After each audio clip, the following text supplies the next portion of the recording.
में हम बात करेंगे ब्रेन ट्यूमर्स के बारे में।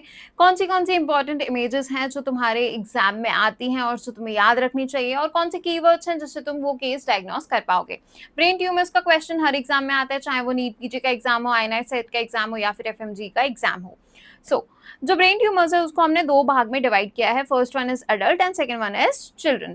तो अडल्ट में क्या है, पहला ग्लायोब्लास्टोमा। ग्लायोब्लास्टोमा में क्या याद रखना है, एक बटरफ्लाई ग्लायोमा अपीयरेंस तुम्हें देखने को मिलेगी। और क्या देखने को मिलेगा, स्यूडोपैलिसेडिंग प्लियोमॉर्फिक ट्यूमर्स जो होंगे वो प्रेजेंट होंगे। ओलिगोडेंड्रोग्लायोमा में मेनली याद रखना है फ्रंटल लोब का इन्वॉल्वमेंट होता है, फ्राइड सेल्स देखने को मिलता है, और चिकन वायर अपीयरेंस तुम्हें देखने को मिलती है। मेनिंजियोमा में क्या याद रखना है, मेनिंजियोमा में तुम्हें सामोमा बॉडीज देखने को मिलेगी। हेमांजियोब्लास्टोमा में यही याद रखना है कि it is associated with the VHL syndrome. Pituitary adenoma में ये जो उसकी रेडियोलॉजिकल इमेज है ये याद रखना। यहाँ पर देखो, ये जो तुम देख रहे हो ये होता है तुम्हारा पिट्यूटरी एडिनोमा। इसमें क्या याद रखना है, बाई टेम्पोरल हेमिएनोपिया तुम्हें देखने को मिलेगा। श्वानोमा, श्वानोमा में क्या याद रखना है, it classically arises from the cerebropontine angle and you will be able to see a vestibular schwannoma as well. Okay, this is the radiological image of vestibular schwannoma.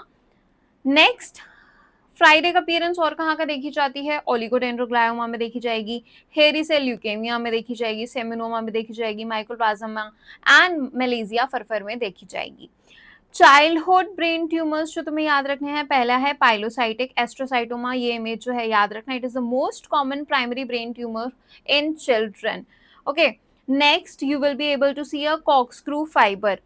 मेड्यूलोब्लास्टोमा में क्या याद रखना, it is the most common malignant brain tumour in the childhood. ये questions पूछ लेते हैं most common कौन सा होता है। It can involve the cerebral vermis as well. Homer Wright rosette pattern जो तुम्हें यहाँ पे देखने को मिल रहा है वो तुम्हें देखने को मिलेगा, कहाँ कहाँ देखने को मिलता है, और मेड्यूलोब्लास्टोमा में, इविंग सार्कोमा में, न्यूरोब्लास्टोमा में एंड रेटिनोब्लास्टोमा में। Next is ependymoma. एपेंडाइमोमा में क्या याद रखना है, it is commonly found in the fourth ventricle और हाइड्रोकेफेलस ये करवा सकता है।